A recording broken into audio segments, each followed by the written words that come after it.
আমি সবটা পড়েছি ঋদ্ধিমান বাবু।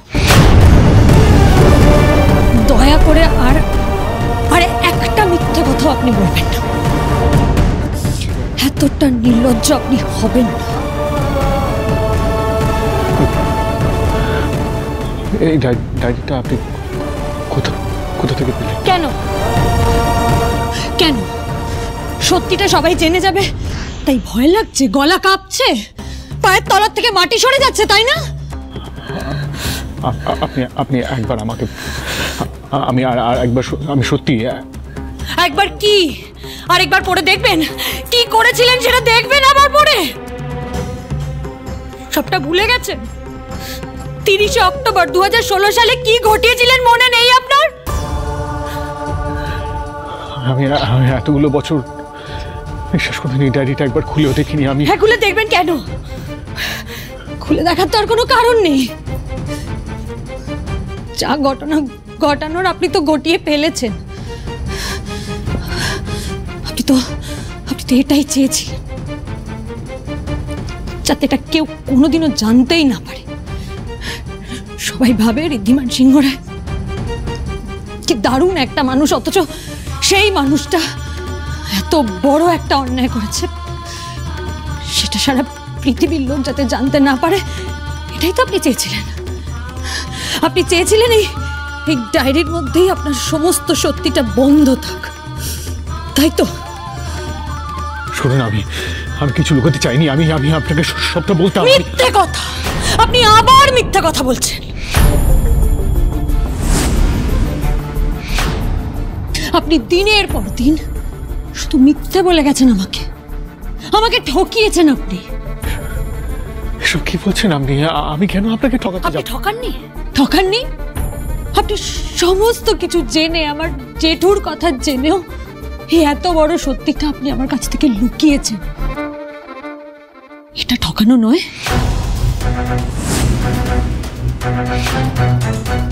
দিনের পর দিন এত বড় একটা ঘটনা আমার কাছে চেপে যাওয়া, এটা ঠকানো নয় ঋদ্ধিমান সিংহ রায়?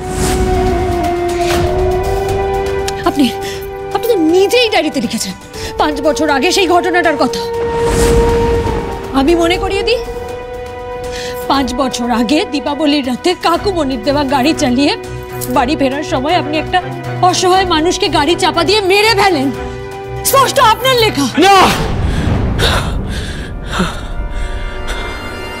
না মানে কোনটা না? প্রমাণ তো চোখের সামনে, তারপরে কোন মুখে সবকিছু অস্বীকার করেন আপনি? অস্বীকার করছি না, কিন্তু আপনি ভুল বুঝছেন। আমি কোনটা ভুল? আপনি একজন খুনি, সেইটা ভুল? নাকি টাকার জোরে, ক্ষমতার জোরে সমস্ত প্রমাণ লোপাট করার চেষ্টা করেছেন আপনি, কেসটা ক্লোজ করে দিয়েছেন, সেইটা ভুল? আমি আউট। প্লিজ কথাটা আমার শোনার চেষ্টা করুন। Give me a second, please. আমি সবটা বলবো আপনাকে, সবটা বলবো। সেদিন রাতে আমি বিদেশ থেকে এত বছর পড়াশোনা করে ফিরে আসার পর কাকুমণির দেওয়া গাড়িটা নিয়ে আমি বেরিয়েছিলাম। বিদেশের গাড়ি চালানো আর এখানকার গাড়ি চালানোর মধ্যে অনেক তফাৎ আছে। আমি রাতের অন্ধকারে কলকাতায় গাড়িটা চালাচ্ছিলাম।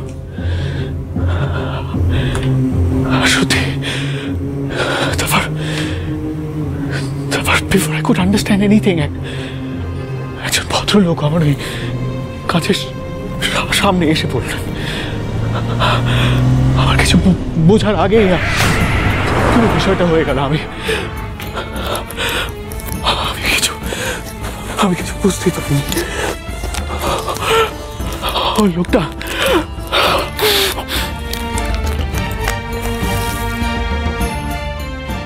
একটা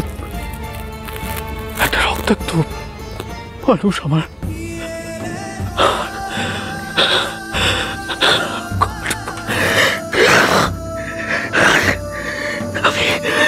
আমি সবটা বলতে চেয়েছিলাম। আপনাকে বলতে চেয়েছিলাম, আপনার আমার জীবনে ভালো মন্দ সবটা জানার অধিকার আছে।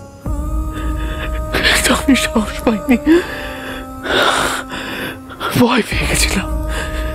আমি ভাবলাম যদি আমার জীবনের সত্যিটা আপনি জেনে আপনি আমার জীবন থেকে চলে যান, প্রত্যেকদিন আমি একটা সুযোগ খুঁজছিলাম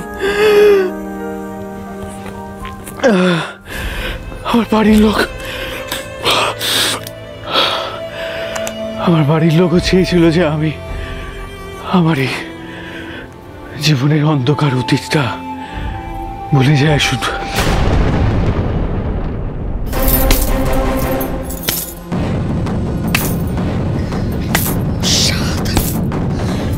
অসাধারণ ঋদ্ধিমান,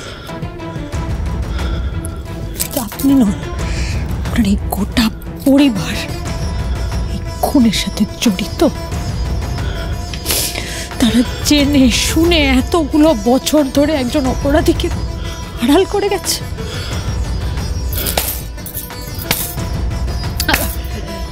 আবার আর কোনো বাসা নেই। বিশ্বাস করুন, আপনি আমাদের ভুল বুঝছেন। একটা অ্যাক্সিডেন্ট ছিল, ওটা খুন নয়। আর আমি ওই লোকটাকে আমি সব রকম ভাবে কম্পেনসেট করতে চেয়েছিলাম। কি বললেন? কি করতে চেয়েছিলেন? কম্পেনসেট? ক্ষতিপূরণ? কি মনে করেন আপনি নিজেকে? কি মনে করেন আপনারা নিজেদেরকে? একটা মানুষের প্রাণ চলে গেছে, তার পরিবারের যা ক্ষতি হয়েছে সেটা আপনারা টাকা দিয়ে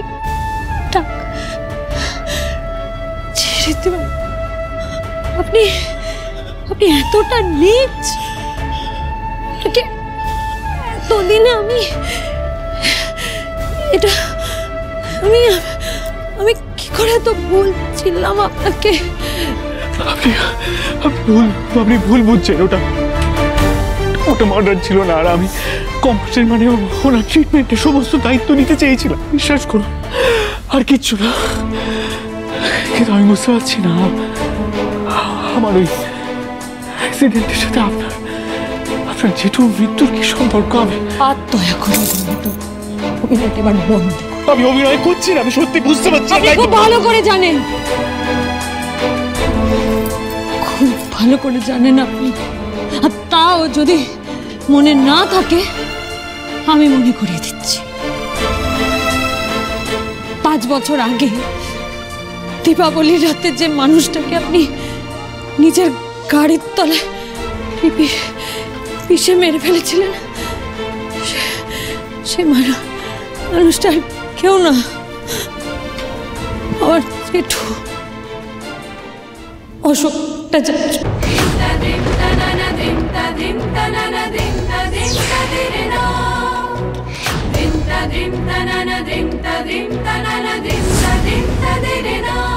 এতগুলো বছর ধরে যে খুনিকে আমি খুঁজছি, যাকে শাস্তি দেব বলে ভেবেছি, সে আমার স্বামী।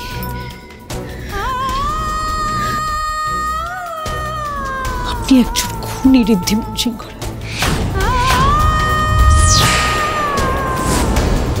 সবটা এইভাবে শেষ করে দিলেন জীবনটা। আমার সবচেয়ে প্রিয় মানুষটাকে আমার থেকে কেড়ে নিয়ে আমার সাথে সংসার বাঁধলেন আপনি। আমি এই মানুষটাকে বিয়ে করলাম, ভালোবাসলাম। আমি তো শেষ হয়ে গেলাম। তুমি এত দেরি করলে কেন? আমরা কখন দিয়ে বাজি পোড়াচ্ছি। চল এবারে তুমিও বাজি পোড়াবে। চলো চলো চলো চলো। কেন? চলো দেখো কাকে নিয়ে এসেছি। এই যে দাদা, কি ব্যাপার আপনি একা কেন? বেয়ান কোথায়? আসলে ওর শরীরটা ভালো না, শ্বাসকষ্ট হচ্ছিল তো। আর পুজোর রাতে যা বাজি পুড়ছে তাতে আরো খারাপ হবে, ওকে আনলাম না আর কি। আচ্ছা, কি শ্বাসকষ্ট কেন? ডাক্তার দেখানো হয়েছে তো? হ্যাঁ হ্যাঁ, ডাক্তার দেখিয়েছি, এখন একটু ভালো আছে। আসলে কথা, যার হাঁপানি থাকে না এই সময় ওই যে বাজির ধোয়াতে আরো বেড়ে যায়, তাই ওকে বললাম একটু বিশ্রাম নিতে আর কি। না না না না, আজকে দিনটা বরং উনি বিশ্রামই নিন। আমি বরং বা আমরা গিয়ে ওনাকে আরেকদিন দেখি। একদম একদম, নিশ্চয়ই নিশ্চয়ই। চলো, কেন যাবেন না? নিশ্চয়ই যাবেন। আপনি যে আমাদের কথা ভেবে আজকে এখানে এসেছেন, এটাই আমাদের অনেক। আমরা তো জানি না আজকের দিনের আপনাদের সেই তিক্ত স্মৃতির কথা। সবটা ভুলে এখানে এসেছেন, এর থেকে বড় পাওয়ার কি হতে পারে? একদম ঠিক বলেছিস ছোট কুকি। আজকে আপনারা এখানে না থাকলে আমাদের আনন্দটাই তো অসম্পূর্ণ থেকে যেত। বাবা আমরা কিন্তু আবার আগের মতন একসাথে বাজি পোড়াবো। তোমার মনে আছে আমি কি সুন্দর ভয় পেতাম তুবড়ি ফাটাতে, আর তুমি আমাকে জোর করে বলতে যে না কিচ্ছু হবে না, কিচ্ছু হবে না। ওই যে তুরকি আর চুরকি চলো চলো এই তো কুনাল কুনাল আরে এটা নিয়ে যাও, এটা নিয়ে যাও। সাবধান তুই ছেলেগুলোকে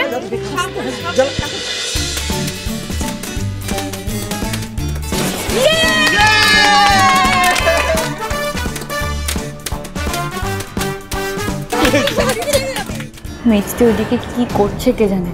চাম্বো তো মেজদিকে ডাকতেই গেল, তাহলে কি ওদের মধ্যে এখনই ঝামেলা শুরু হয়ে গেছে? দেখি আপনি কোথায় যাচ্ছেন? আসলে মেজদি তো এখনো আসেনি, বাবাও এসে গেছে খুঁজছে, তাই ভাবলাম ডেকে নিয়ে আসি। আরে কোনো দরকার নেই, আরে ওরা একটু একা একসাথে সময় কাটাচ্ছে, কাটাতে দিন না। আপনি তো জানেন না তা ভাই না ফুল কিনে এনেছে খড়িকে প্রপোজ করবে বলে, তাই ওদের একা টাকাটা খুব দরকার। আর আপনি চলে যাচ্ছেন কেন? মজা করবেন আমাদের সঙ্গে, চলুন।